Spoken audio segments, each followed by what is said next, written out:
I am Casey Woster. I am the National Register Program Coordinator. I am also an architectural historian and historic preservationist. I wear many hats. I'm here today to talk to you about National Register Bulletin 15. I consider this the how-to guide for the National Register. So just first off, I don't know if Katie touched on this before, but what are the National Register Bulletins? So the National Park Service produces technical guides that produce instructions on how to evaluate, document, and register historic properties. The bulletins are essentially how-to manuals for the National Register of Historic Places. National Register Bulletin 15, which is what we're talking about today, how to apply the National Register criteria for evaluation, is used as the main guide for determining if a project is even eligible for the National Register in the first place. These bulletins, Bulletin 15, are what we in the cultural resources field are trained on. Although there is a certain amount of interpretation involved at higher levels and for complicated properties, we in our field always refer back to these bulletins, or you're supposed to always refer back to these bulletins. At present, there are about, I believe, 21 bulletins in use at the moment, although several of those have been broken into multiple parts. So I think there are actually 23 or 25 downloads available on this website that I have listed on this slide. They cover everything from how to complete the National Register nomination form, which is Bulletin 16A, to how to evaluate battlefields, how to nominate underwater shipwrecks. Most of these will never be used by your average CLG. However, they do make for really interesting reading if you are so inclined. I should note that the Park Service no longer numbers these bulletins, and old bulletins that used to be in publication are no longer used. We still tend to refer to them by their bulletin numbers. So this is Bulletin 15. Bulletin 16A is another one you might hear all the time. And then Bulletin 36 is another bulletin that gets referenced. These are just the ones that are commonly cited and used. As I said, I don't believe the Park Service is actually numbering them anymore, which is why there's only 21 available. But there are, I believe, they go up to numbers 38. So just something to be aware of. There's just some discrepancy there. So, National Register Bulletin 15, how to apply the National Register criteria for evaluation. This is a publication that explains in basic terms how to determine if a property is eligible for the National Register. I'm going to take you through this document section by section. I will note, however, that this is intended only as an overview to familiarize you with the bulletin. It shouldn't replace actually reading it.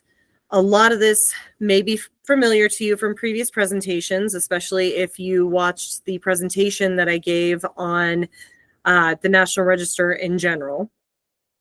Everything from that presentation was taken directly from Bulletin 15. I tend to refer to this as the Bible when it comes to discussing how to determine if something is eligible for the National Register. The bottom line is that you should familiarize yourself with this bulletin. It is written supposedly so that everyone can understand it. There are always questions. And when you have questions, and you will, reach out to me. I'm always happy to help.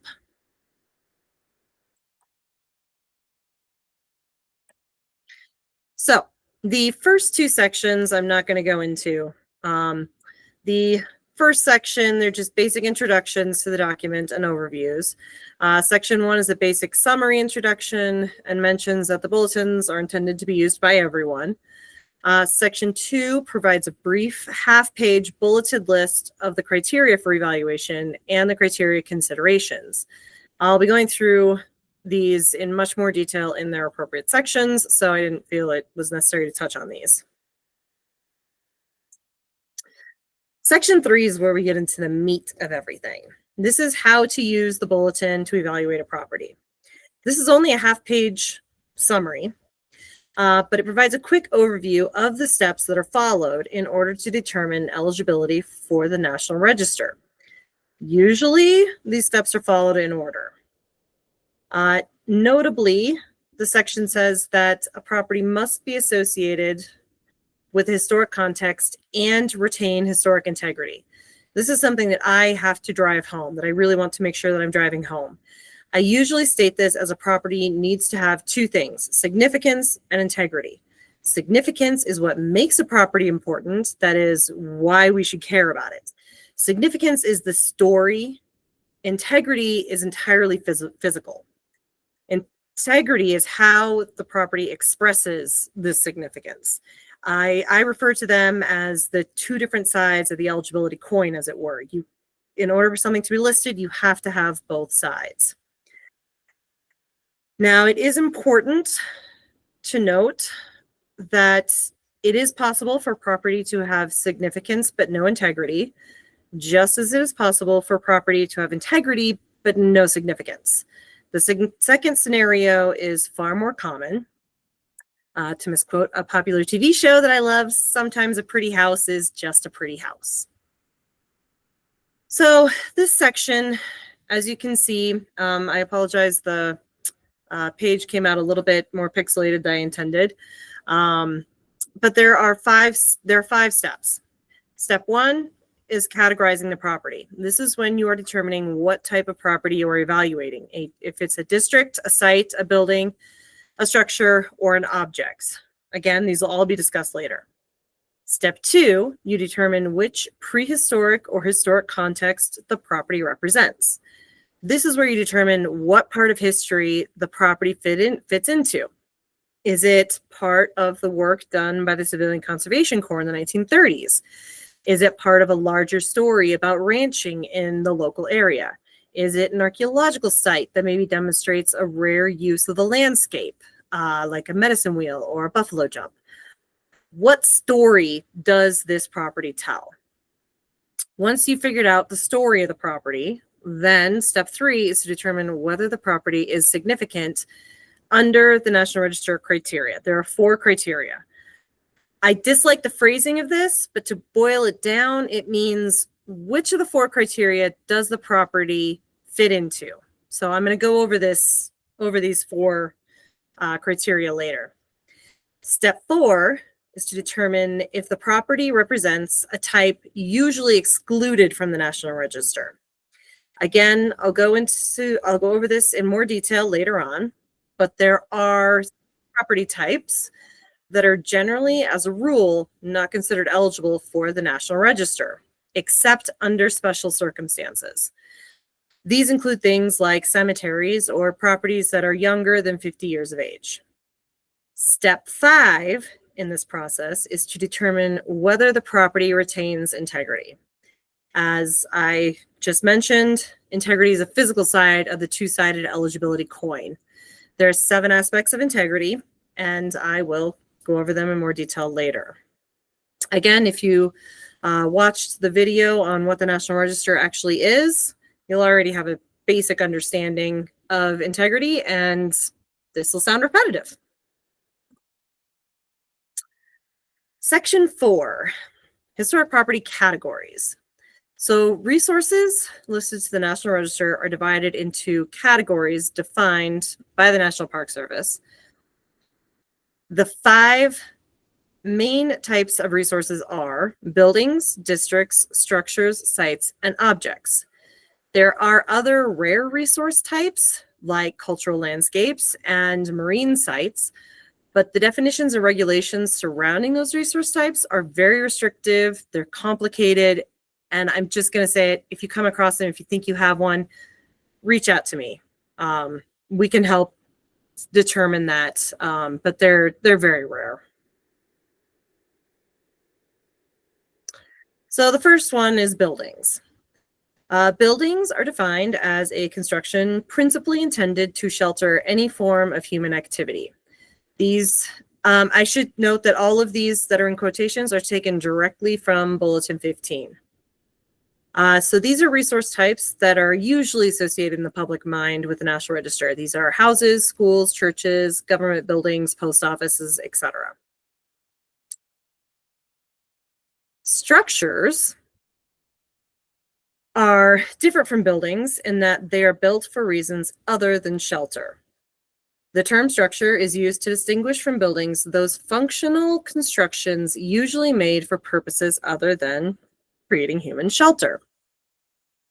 It can be helpful to think of structures as engineering constructs. So bridges and dams are the two most common structures listed in the National Register, but the category also includes roads, power lines, bandstands, canals and irrigation systems, grain elevators, which I enjoy, silos, windmills, and even ships. And there is one spacecraft listed as a structure to the National Register.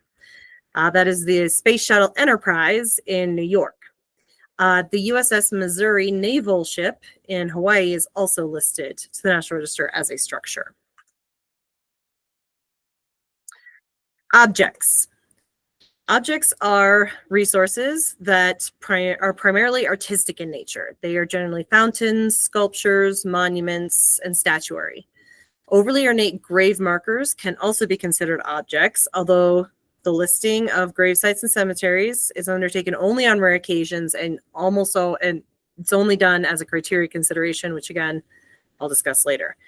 The Buffalo Bill statue above is the only object in Wyoming that is listed to the National Register. It is soon to be joined, however, by the Lincoln Head Monument. The nomination for that is currently in the works. Sites. So sites are differentiated from the other categories as a resource where the location itself possesses the historic, cultural, or archaeological value. Sites are usually archaeological in nature, but they can include things like battlefields, quarries, campsites, rock shelters, trails, and even parks. This is a readout site, which would be a fortification or a lookout. Districts are the final category here. Historic districts are collections of resources within a defined geographic location that demonstrate a concentration of a specific type of resource, or whether the resources themselves, or where the resources themselves are unified, either visually or within history. So a district possesses significant concentration, linkage, or continuity of sites, buildings, structures, or objects united historically or aesthetically. People usually think of historic districts in terms of urban development. So here we have the Downtown Historic District in Gillette, Wyoming. Residential districts, such as the Rainsfield Historic District in Cheyenne. Districts can also be made up of groupings of archaeological sites or collections of mining locations. Now, district considerations. I am including this as a slide because it is discussed in detail in Bulletin 15. Districts can be complicated, and the bulletin does a good job of summarizing the different characteristics that a district needs to have. These are concentration, linkage, and continuity features. This boils down to a collection of properties or resources that form a unified entity, like a downtown commercial historic district or a collection of similarly designed residential houses. A district basically needs to demonstrate a collection of resources that have one unified theme, in essence. That theme can be history-based or it can be aesthetically based in architecture. A district also needs to have significance. A district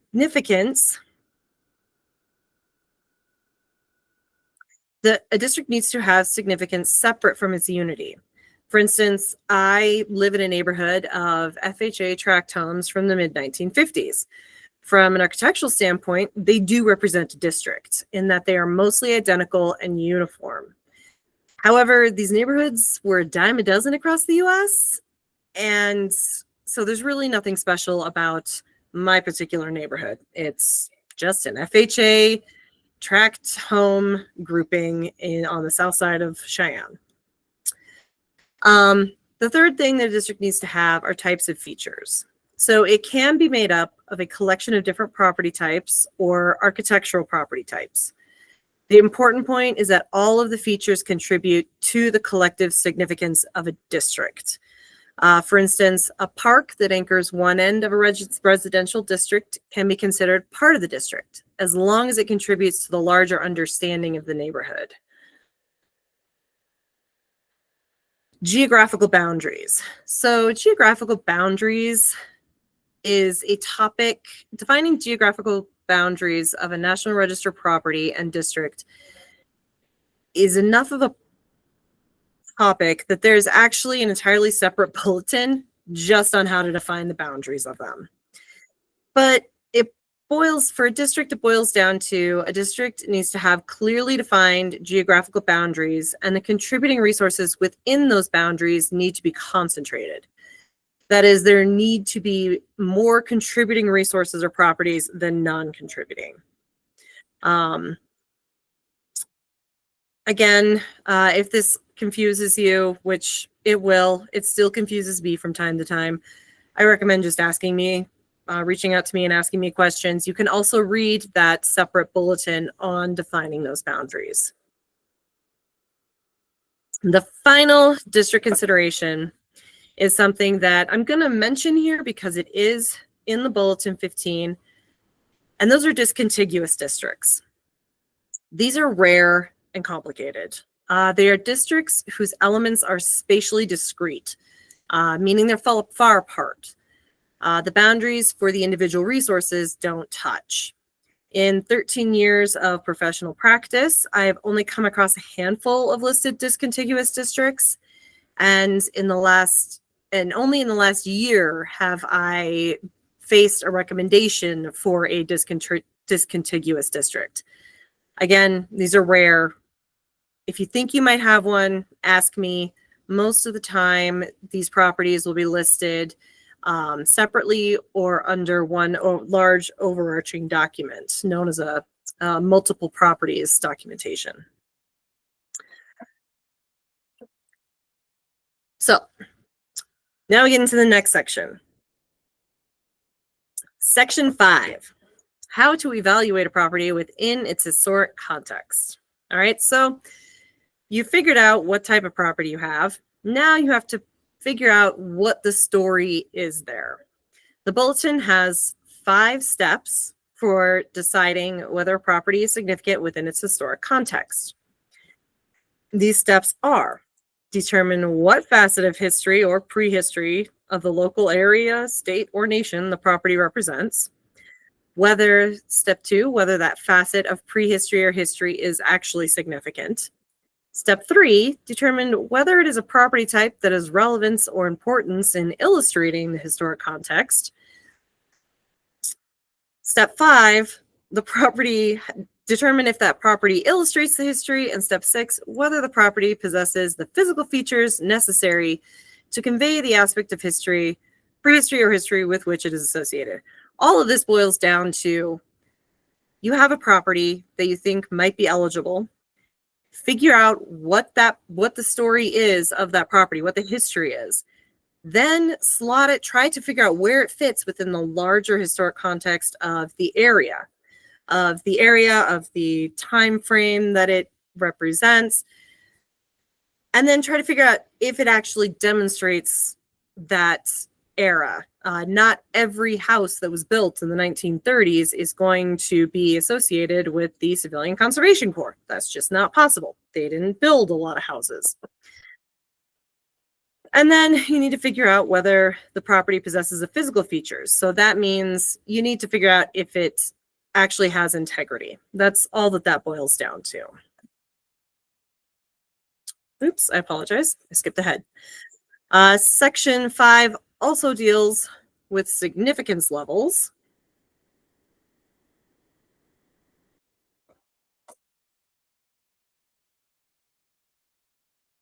I apologize. My slides got a little bit out of order. So section 5 also, let's see. We're going to skip around here just a little bit. All right. So in practice, evaluating a property within its historic context involves being something of a detective. You have to build the story of the property, then fit it into the larger history of the area. I like to think of it in two ways. One, I'm a detective. I'm hunting for clues to figure out the full story of the property. Then I'm like a quilter. So now I've got the full story. I've got the full picture, got the full piece of fabric there. Quilts are made up of pieces of fabric of different shapes and colors, but when put together, they create a beautiful, cohesive work. So now I've got the story. So now where does this fit within this quilt? The text in section 5 boils down to this. The first thing to do, I apologize. There we go. I apologize. I got out of order there. So the first thing to do is answer the W's, right? The who, what, when, where, and why.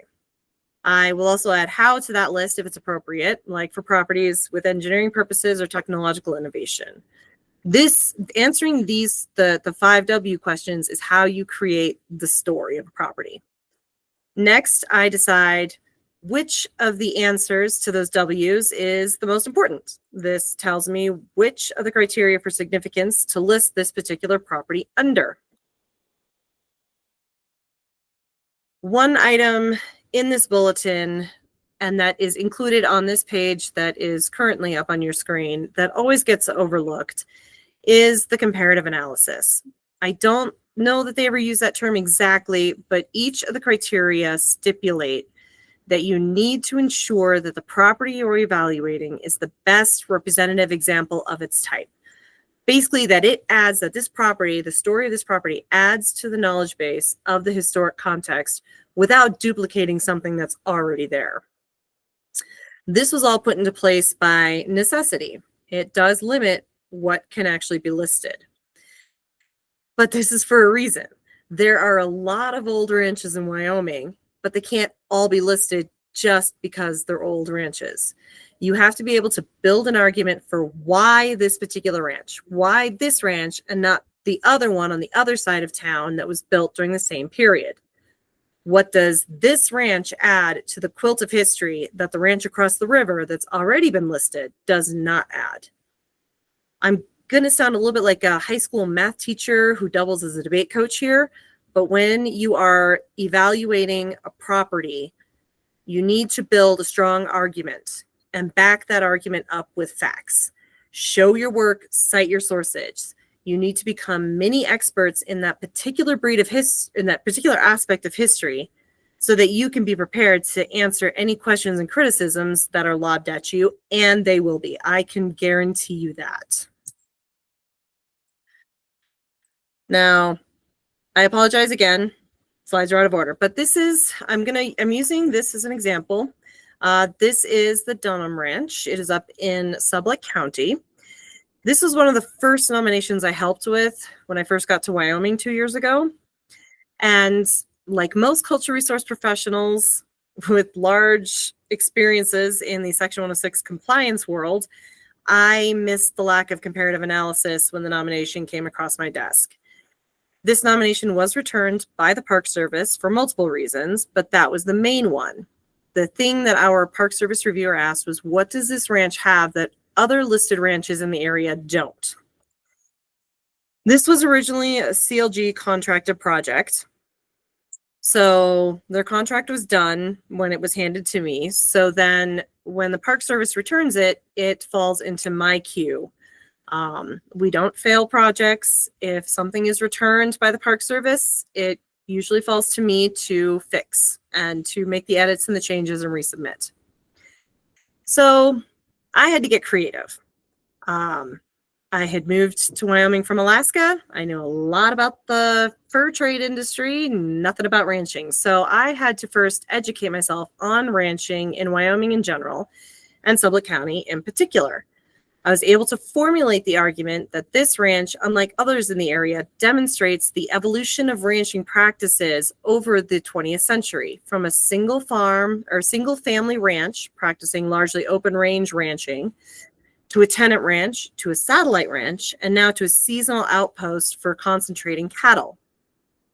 In this case, the infrastructure present on the ranch supported this argument. I should note that I am in the process of finishing these nomination edits so I can resubmit them. But my conversations with our reviewer at the Park Service, I'm looking in good shape for this. I mentioned this Dunham Ranch not only as an example of the need for comparative analysis, but also as a way of driving home this point. Just like the debate club kid, I had to become a mini expert in the historic context related to the resource, in this case, ranching in Sublette County. I had to get creative in my thinking in order to formulate an argument. And then I had to back that argument up using the physical infrastructure and historic facts that I had at my disposal.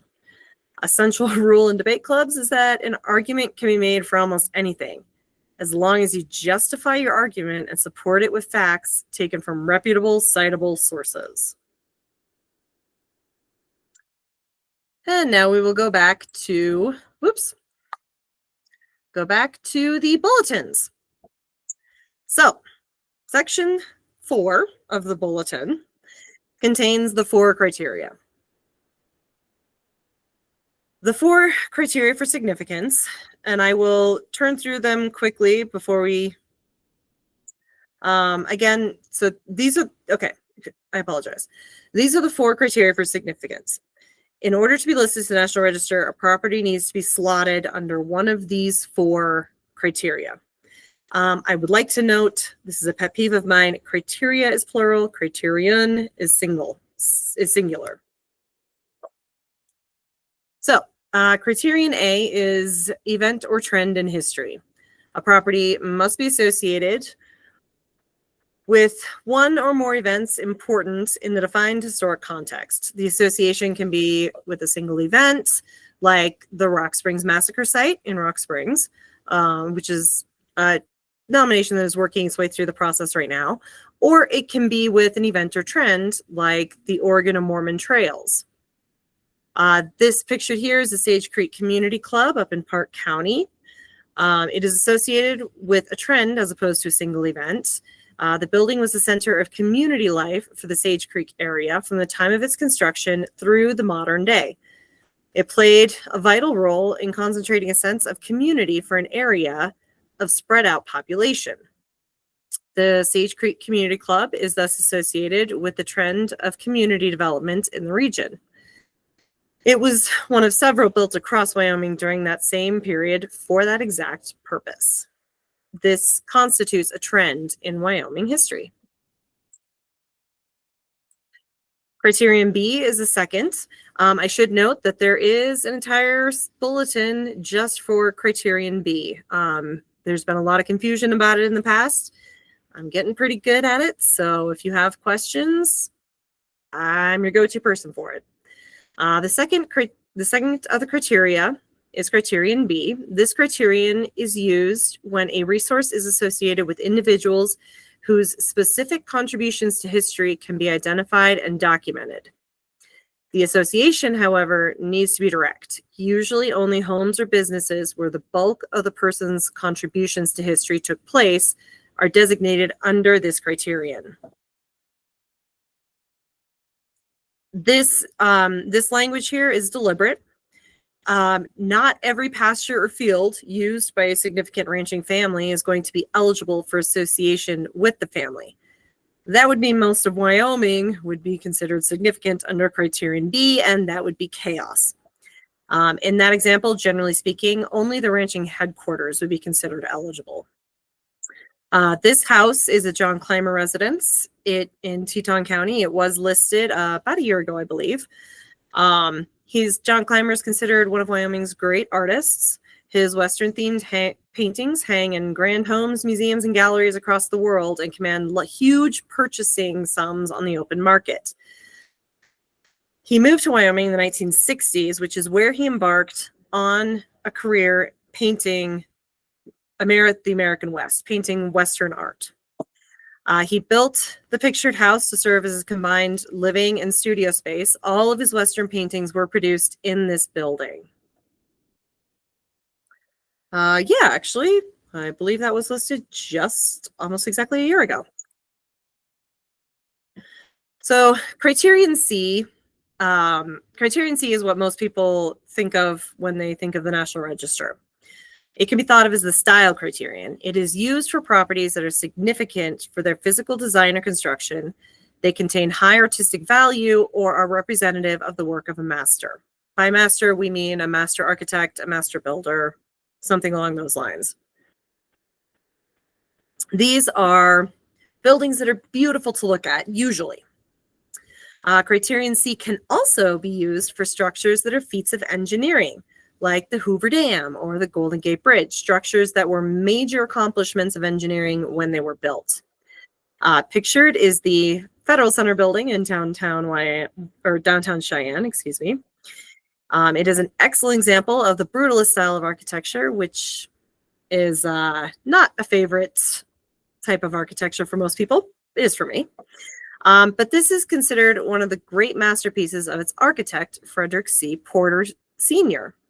Thus, it is listed to the National Register not only as a high-style example of brutalism, which is itself not a common architecture type in Wyoming, but also as an example of the work of a master architect.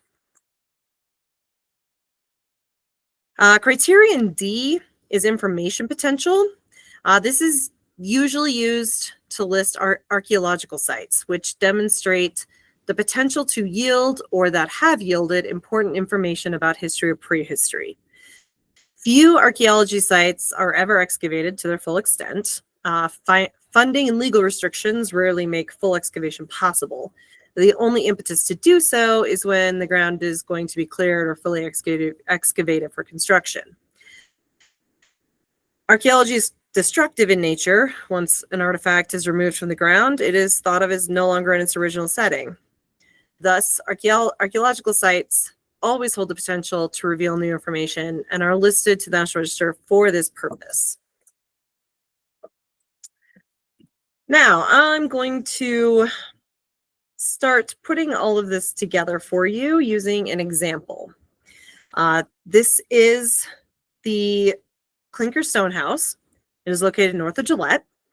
When this property is brought to me, I knew nothing more than that the owner believed it was built in the late 1930s by the then owner of her ranch, and that it was constructed using clinker stone. I use this example because at the time I had no idea what clinker stone was. I knew nothing about the history of Campbell County or Gillette. So I did what I was trained to do. I answered the W's.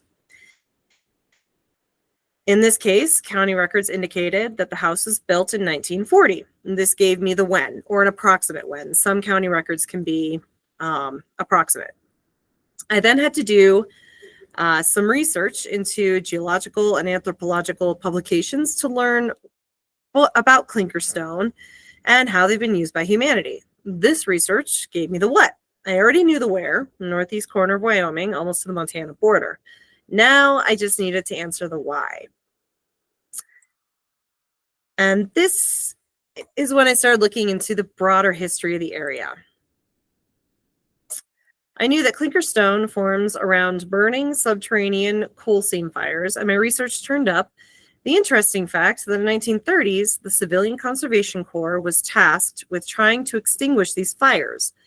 They were uselessly burning a valuable natural resource. So the CCC dug up the burning coal and the surrounding clinker stone by hand, as this photo illustrates, and dumped the materials once they were extinguished. This resulted in large piles of burned coal and clinker stone deposited across the landscape. It's known locally that area residents, usually farmers and ranchers, would then collect the clinker stone and use it to construct things like chicken coops, sheds, and fencing. However, the local use of the stone in buildings had never been formally recorded before. So for this house, determining which of the criteria to use for listing involves using those W's. What was the outlier? What was the important part? Although the time frame fits with the end of the Great Depression and the stone was dug up by the CCC didn't directly build this house. So already it's not associated with any event or trend. Research into the owner of the property at the time, Charles Wincoop, didn't turn up anything particularly outstanding, which eliminates criterion B. He just, as far as my research can tell, he just wasn't a person of importance. Buildings are almost never listed under criterion B. As previously stated, this is usually reserved for archaeology. So what makes this house so fascinating is the stone itself. And that's why I have a close-up photo of this stone. Clinker stone is a porcelain-like material that, as previously noted, had never been officially recorded as a building material before now. So that leaves me with criterion C. It is eligible for the National Register for its fascinating construction and the use of this fascinating material.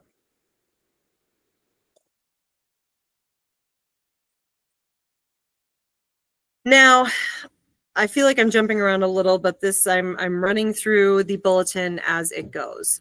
So once they talk about the criteria in the bulletin, then the bulletin jumps to section 7, which discusses criteria considerations.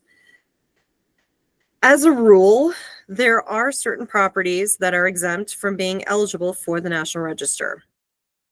But as I mentioned before, just like in debate club, you can make an argument for almost anything if you try hard enough.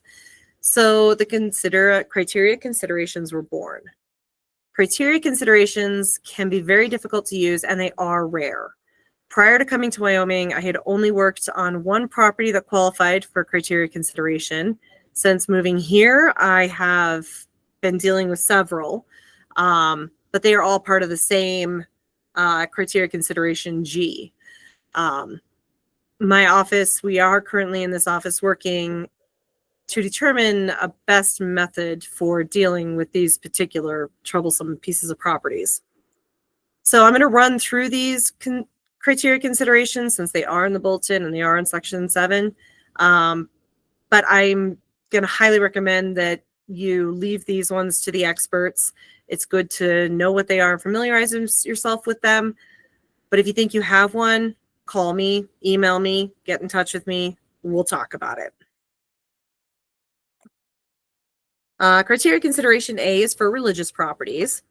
Religious properties such as churches, temples, synagogues, etc., always have significance to their congregants, always without exception. So to avoid having every single religious property determined significant, a rule was created specifically for them. So in order to get a religious property listed, it needs to derive its primary significance from its architecture or architectural distinction or some other historic event or trend. This is the Saints Cyril and Methodius Catholic Church and Rectory in Rock Springs. It was listed to the National Register for its role as a center point for the Slavic community in the Rock Springs area. Criteria consideration B is for moved properties.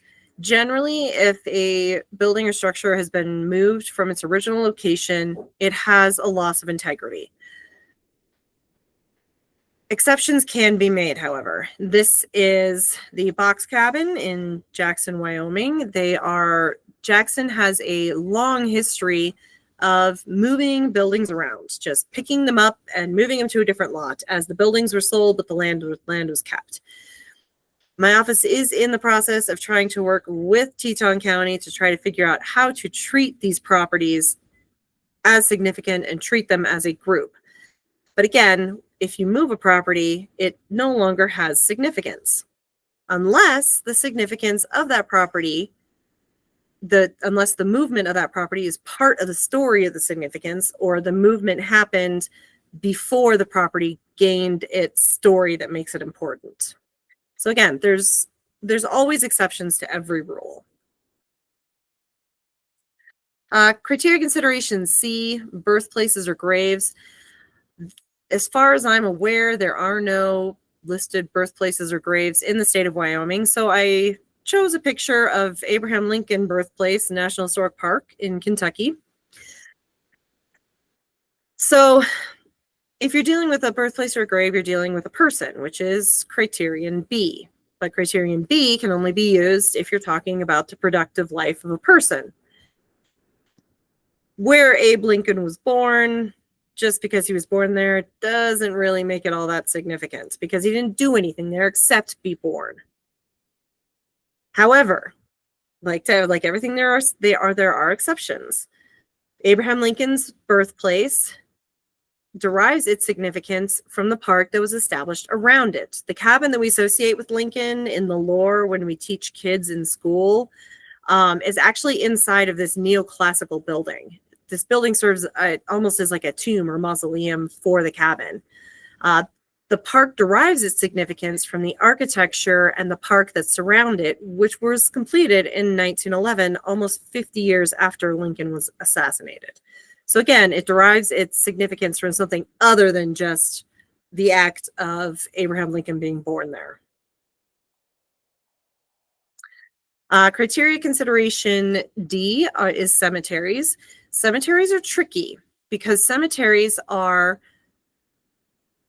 working properties. Generally speaking, you're always going to be adding to a cemetery until it's full. If you start burying someone, if you have a cemetery that's listed as a cemetery and then more people are buried there, that can be considered a loss of integrity. So as a rule, we don't consider cemeteries to be listed unless they have derived their importance from something else. This is the Carbon Cemetery in Carbon County, Wyoming. It is listed to the National Register, and it appears that I do not have in my notes why it was listed, but I can tell you that it was not listed simply because it is a cemetery. Criterion E is for reconstructive properties. So if a property is burned, destroyed, razed to the ground, it doesn't exist anymore. So when we rebuild them, generally speaking, we don't consider them significant for these same purposes that we would have considered the original buildings significant. This is Fort Casper in Casper, Wyoming. Now, this is listed to the National Register, even though it is a reconstruction. It was listed to the National Register because it was reconstructed by the Civilian Conservation Corps. This was one of their major projects in Casper. It was reconstructed carefully using drawings and original source documentation from the time. So it was listed as an example of the work that the CCC was able to do in reconstructing significant historic properties. Criteria consideration F is commemorative properties. These are properties that are built, usually statuary, sometimes mausoleums or funerary statuary.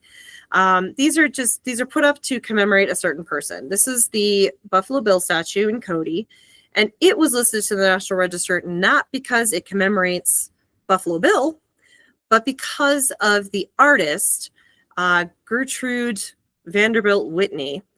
She is a very well-known artist. We now know her very well. She's obviously deceased.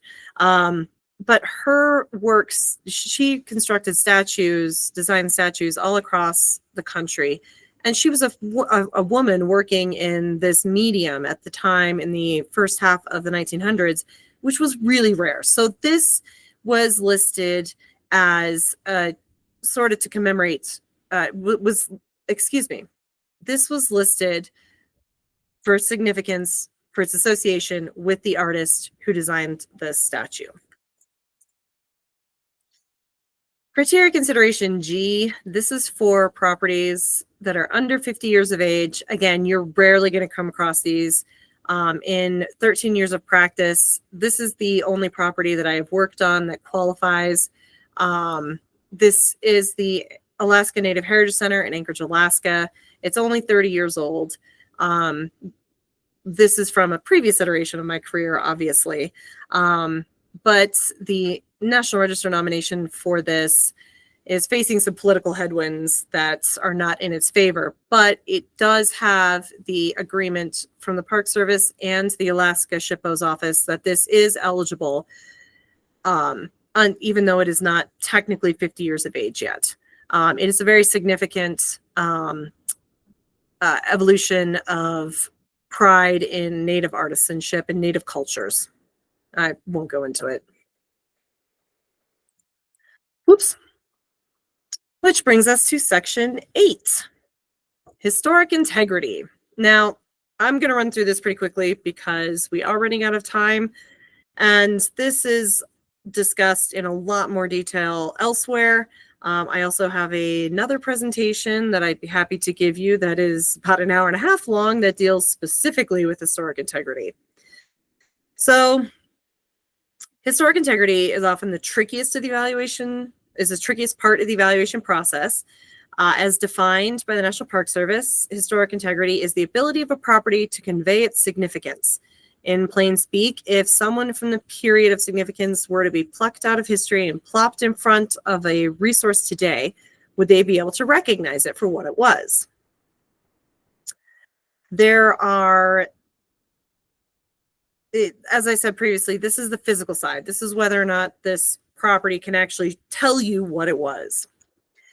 It is important to note, and I have this here for a reason, that integrity is subjective, generally unquantifiable, which trips up those of us with more scientific minds, and it can be easily manipulated for a specific purpose. Again, the thing is to justify your integrity determination. When you are trying to figure out if something is eligible, justify it. Cite your sources, good arguments, logic. There are 7 aspects of integrity: design, setting, materials, workmanship, feeling, and association. Now, these aspects don't exist in a vacuum, independent of one another. The choice or availability of materials, for example, often dictates the design and vice versa. Location and setting are inextricably linked. The setting is visual character or ambiance of the location of the resource. All of these aspects combine together to convey feeling and association. So, location is the place where the property was constructed or the place where the historic event occurred. Location is important in understanding why a property was created or why something happened there. A ski lift really only makes sense when it is located on a ski hill. When a ski lift is moved into a downtown area or an urban setting, it becomes an object of puzzlement. You look at it and wonder, what's going on here? Design is the combination of elements that create the form, plan, space, structure, and style of a property. It applies to activities such as community planning, engineering, architecture, landscape architecture, and includes such elements as organization of space, proportion, scale, technology, ornamentation, and materials. Structural systems, massing, arrangement of spaces, pattern of fenestration, meaning the windows and doors openings, textures and colors of surface materials, type, amount and style of detailing and arrangement, and type of plantings in a designed landscape. It's a lot. Most people think of design as just relating to architecture, such as a beautiful house or a commercial building. But the design of a property also reflects historic functions and technologies, not just aesthetics. The design of a steel through pony truss, for example, is not done for aesthetics, but to ensure that the bridge can carry the weight of the vehicles that will be crossing it. So design is one of 2 aspects of integrity that most people do and really should get hung up on. Setting is the physical environment of a historic property, whereas location refers to the specific place where property was built or an event occurred. Setting refers to the character of the place in which the property played its historical role. Setting can be thought of as the feel of a place or the ambiance. It encompasses such physical characteristics as topographical features, vegetation, relationship to buildings or other features, and or open spaces. Setting can influence whether or not a building continues to make sense, like the ski lift idea I mentioned earlier. Similarly, a pioneer log cabin, which has existed on a site for decades while the urban environment around it grows, often ceases to make sense. Materials. So materials are the physical elements that were combined or deposited during a particular period of time and in a particular pattern or configuration to form a historic property. Material choices often inform design decisions and vice versa. In Cheyenne and Laramie, there exist beautiful examples of high-style architecture rendered in stone, a source of abundance in this part of the world. Many of these same architectural styles in the East, and especially in New England, are constructed of wood, a resource that was in abundance there. This is, again, the clinker stone house. Clinker stone, as I mentioned, was found on the ranchers were picking it up off the ground up there after the CCC were done putting out fires. But it's also not a very easily manipulated material. You can really only use it in the chunks, in the shape of the chunks as you pick them up off the ground. It's like porcelain, it shatters.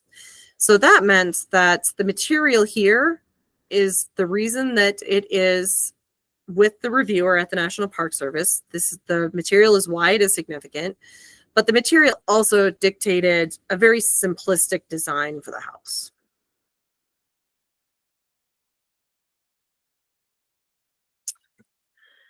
All right, workmanship. Workmanship is the physical evidence of the craft of a particular culture or people during any given period in history. It is the evidence of artisans' labor and skill in constructing or altering a building. It can be expressed in vernacular method of construction and plain finishes, or in highly sophisticated configurations and ornamental detailing. Workmanship is usually best thought of in terms of mastery of craft. Master builder with expert knowledge of how a log cabin should be put together, or the artistry of a decor of the building. And now we come to the two last aspects of integrity: feeling and association. These are also the most subjective. Per the National Park Service, retention of these two aspects alone is never sufficient to support eligibility of a property for the National Register. This is a rather confusing statement, as both feeling and association rely on the presence of the other 5 aspects in order to be present. Feeling is a property's expression of the aesthetic or historic sense of a particular period of time. When you look at this house that is currently on the screen, it screams 1950s suburbia. It just feels that way. But this is also one of the hardest aspects of integrity to define when working with vernacular buildings, that is, buildings that don't have any stylistic features. Association. Association is the direct link between an important historic event or person and a historic property. A property retains association if it is in the place where the event or activity occurred and is sufficiently intact to convey that relationship to the observer. Like feeling, it requires the sum of all the other aspects of integrity in order to be present. Association is often confused with use, and this can be the biggest stumbling block for buildings whose use has changed. For example, an industrial factory building converted into loft apartments can be argued to no longer have integrity of association. The building was turned from an industrial purpose into a residential one. However, because of the way that many industrial buildings were constructed with large windows and open interior floor plans, the buildings are very easily adaptable to any use while the exterior remains readable as an industrial building, thereby retaining its association. So the last bit of this, I am not going to go into detail on this. Section 9 of Bulletin 15 provides a summary overview of the National Historic Landmarks criteria for evaluation. I will not get into this. If you have a property that you believe has national significance, you need to contact me. These are very rare, and they are subject to a very different nomination and registration process. The process takes years. It involves the U.S. Congress. It involves a review by experts in universities across the country. It is handled by an entirely separate committee in D.C. that is, well, supposed to be chaired by the Secretary of the Interior. These take anywhere from 5 to 10 years to pass. I have only worked on one NHL, and it was a reevaluation. It was a reevaluation of an existing historic landmark, and it took 9 years from the time I started working on it until it was finally approved just last December. The final sections of the National Register Bulletin 15 are sections 10 and 11. And again, I'm not going to go into them very much. They are the glossary section, which is fairly anemic. If you have questions on any of the terms that we use, call me, email me.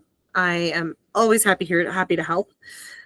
And then section 11 is a little odd. It supposedly gives a list of all the National Register bulletins, but National Register Bulletin 15 hasn't been updated since 1997, so it's a little bit out of date. So I wouldn't trust that. I would go to the website that was on the second slide of this presentation. And that is the presentation. So does anyone have, it's a lot of material, I know. I'm always happy to answer questions. So if you guys got them, lob them at me.